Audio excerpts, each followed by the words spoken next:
ہر بندہ رزق کی تنگی کا شکار ہے، اور ہر بندے کی زبان پر یہ شکوے ہیں کہ مالی تنگی ہے، روزگار کچھ نہیں ہے، روزی کے حوالے سے میں پریشان ہوں، قرضے تلے دبا ہوا ہوں، کسی نے سود لے رکھا ہے۔ بے برکتی اور مالی تنگی کی شکایتیں ہر بندہ کر رہا ہے، اور اللہ تعالیٰ رزق کا وعدہ اپنے ذمہ لے رہے ہیں۔ وہ ایک بزرگ تبلیغی اجتماع میں فرمایا کرتے تھے کہ جس چیز کا ذمہ اللہ نے لیا ہے ہم نے اس کو چھوڑ دیا ہے، یعنی عبادت، اور جو چیز اللہ تعالیٰ نے اپنے ذمہ لی ہے اس کے پیچھے لگ گئے ہیں، یعنی رزق۔ اب رزق کے پیچھے ہر بندہ سرگردان اور مارے مارے پھر رہا ہے، حلال حرام کی تمیز چھوڑ کر اپنے بچوں کے لیے پاپڑ بیل رہا ہے، اور اللہ اور اس کے رسول کو ناراض کر رہا ہے۔ مسلمان اور سود کا کبیرہ گناہ، اتنا بڑا جرم عظیم، مسلمان ہو اور حرام کمائی، سود اور رشوت اور مشکوک چیزوں کی طرف بڑھنے کی جسارت۔ لیکن بات یہ ہے کہ وظائف اور دعاؤں سے صرف وسعت اور برکت نہیں آتی، گناہوں سے بچنا بھی ضروری ہے۔ 3 کام ہیں جو آپ نے کرنے ہیں، ایک نماز کی پابندی، دوسرا استغفار، اور تیسرے نمبر پر صبح و شام یا رزاق و یا فتاح کی ایک تسبیح، اور اس کے علاوہ ہر نماز کے بعد یا غنیو یا مغنیو یہ 11 دفعہ سر پہ ہاتھ رکھ کر پڑھ لیا کریں۔ اور دوسری بات مجھے یاد آئی، ایک شخص کو میں نے 10-12 سال پہلے وظیفہ دیا تھا، اس کی چھوٹی سی دکان تھی، ایک معمولی سا کاروبار تھا، لیکن اس میں اتنی وسعت آ گئی کہ آج تجاروں میں بہت قیمتی گاڑی میں پھر رہا ہے، اور اس کا سولر سسٹم والا اور بیٹریوں والا انتہائی بڑا کاروبار، لمبا چوڑا، وسیع اور فراخ بن گیا ہے۔ تو میں نے اس سے پوچھا، اس نے کہا میں نے آپ سے 2 عمل لیے تھے، ایک یا رزاق و یا فتاح والا، اور دوسرے نمبر پر آپ نے کہا تھا کہ جب بھی دکان کھولو تو چابی ڈالتے وقت، تالا کھولتے وقت آپ سورۃ التوبہ کی آخری آیت پڑھ لیا کریں، حسبی اللہ لا الہ الا هو علیہ توکلت وہو رب العرش العظیم، یہ 7 دفعہ پڑھیں۔ تو وہ کہتا ہے کہ میرے بزنس میں اتنی وسعت ہو گئی، اتنا لمبا چوڑا کاروبار ہو گیا کہ میرے اوپر لوگوں کی مہربانی ہوئی، ہر بندہ کہتا تھا کہ کاروبار کے لیے آپ کو پیسے دیتا ہوں، کسی نے 5 لاکھ دیے، کسی نے 10 لاکھ، کسی نے 20 لاکھ۔ تو میں نے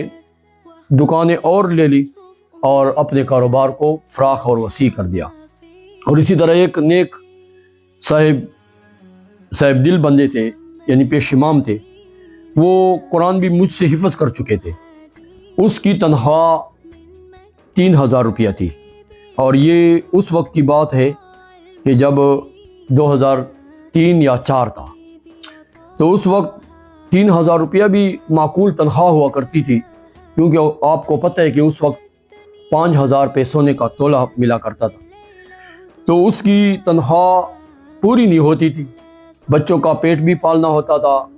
1000-1200 روپیہ ماں باپ کو بھی دیا کرتا تھا، اور ساتھ میں اپنی جیب خرچ بھی، اور مزید اس کی 2 بیویاں تھیں، اس پہ بہت زیادہ اس کا خرچہ ہوا کرتا تھا۔ تو میں نے اس کو یہ وظیفہ بتایا کہ آپ یا غنیو یا مغنیو والا وظیفہ پڑھیں، یا رزاق یا فتاح والا وظیفہ اپنائیں۔ نماز تو آپ پڑھتے ہیں، ماشاءاللہ گناہوں سے بچتے ہیں، وظائف بھی پڑھتے ہیں، ان وظیفوں کو آپ اپنے معمولات میں شامل کر لو۔ اب ہوا یوں کہ جاتے وقت میں نے اس کو دوبارہ بلایا، کیونکہ آپ کو پتہ ہے کہ جو لوگ حلال کماتے ہیں اور محنت اور مشقت سے کماتے ہیں تو ان کے اندر تھوڑی سی کنجوسی ہوتی ہے، وہ صدقے اور خیرات بہت کم کرتے ہیں۔ تو میں نے ان کو کہا کہ 2.5% کے حساب سے روزانہ صدقہ دیا کریں، یعنی 100 میں 2.5 روپیہ، اس لحاظ سے آپ روزانہ صدقہ نکالا کریں۔ اس نے کہا کہ مزید میں صدقے نکالوں، 1200 روپیہ ماں باپ کو دوں، اور 1800 روپے میں اپنے بچوں کا پیٹ پالوں، اور 2 عورتیں، 2 بیگمات، یہ بہت مشکل کام ہے۔ میں نے کہا اللہ تعالیٰ اور اس کے رسول کے وعدے سچے ہیں، حضور علیہ السلام نے فرمایا کہ اگر میں 3 باتوں پہ قسم کھاؤں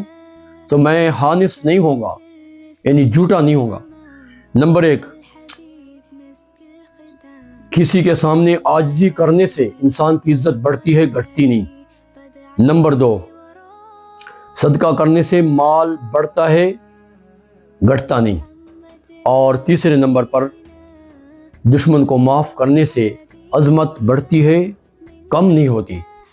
بظاہر تو ہم یہ دیکھتے ہیں کہ اللہ کے راستے میں میں نے دے دیا، خرچ ہو گیا، پیسے ضائع ہو گئے، ختم ہو گئے، لیکن اللہ تعالیٰ اور جگہ سے منافع دے دیتے ہیں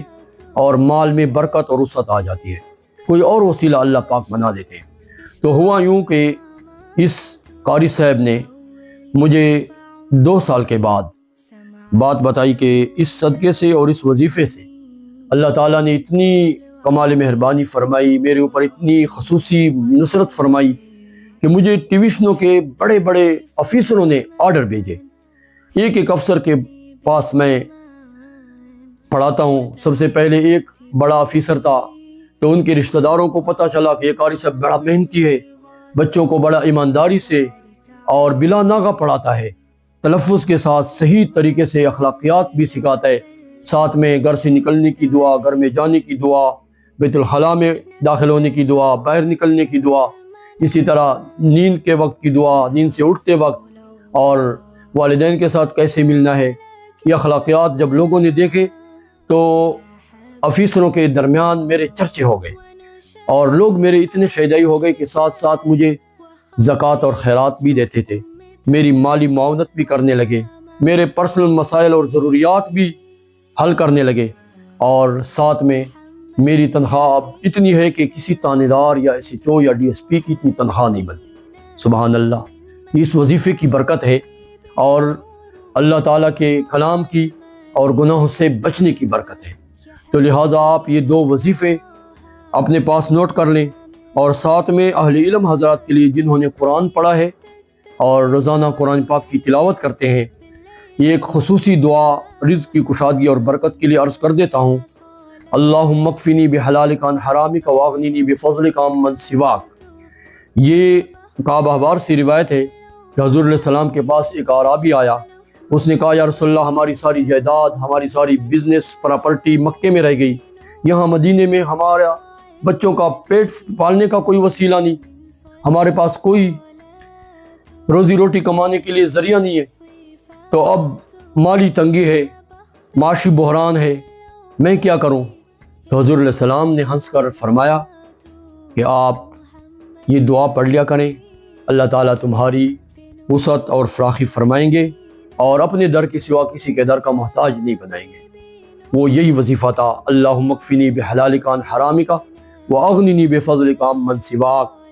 وہ صحابی کہتے ہیں کہ یہ عربی اتنا مالدار ہو گیا، اس کی مال مویشیاں، بکریاں، اونٹ اور گائے بھینس اتنی زیادہ ہو گئی کہ مدینے میں اس کی جگہ تنگ پڑ گئی، اور اس نے مدینے کے مضافات میں ایک بہت بڑا باڑہ لے لیا، اور وہاں پر اس کی مال مویشیاں رہا کرتی تھی، اور اس کو مال سنبھالنے کا اور مویشیاں سنبھالنے کا کوئی وسعت اور وقت نہیں ملتا تھا، یعنی اتنی زیادہ اللہ تعالیٰ نے فراخی دے دی۔ تو آپ جتنے لوگ بھی پریشان حال ہیں، اللہ تعالیٰ کے کلام کا سہارا لیں، نماز کی پابندی کریں اور ان وظائف کی پابندی اور اہتمام کریں۔ اللہ تعالیٰ تمہیں غیبی خزانوں سے کشادگی اور رزق کی فراوانی عطا فرمائیں گے، اور اپنے در کے سوا کسی کے در کا محتاج نہیں بنائیں گے۔ وآخر دعوانا ان الحمد للہ رب العالمین۔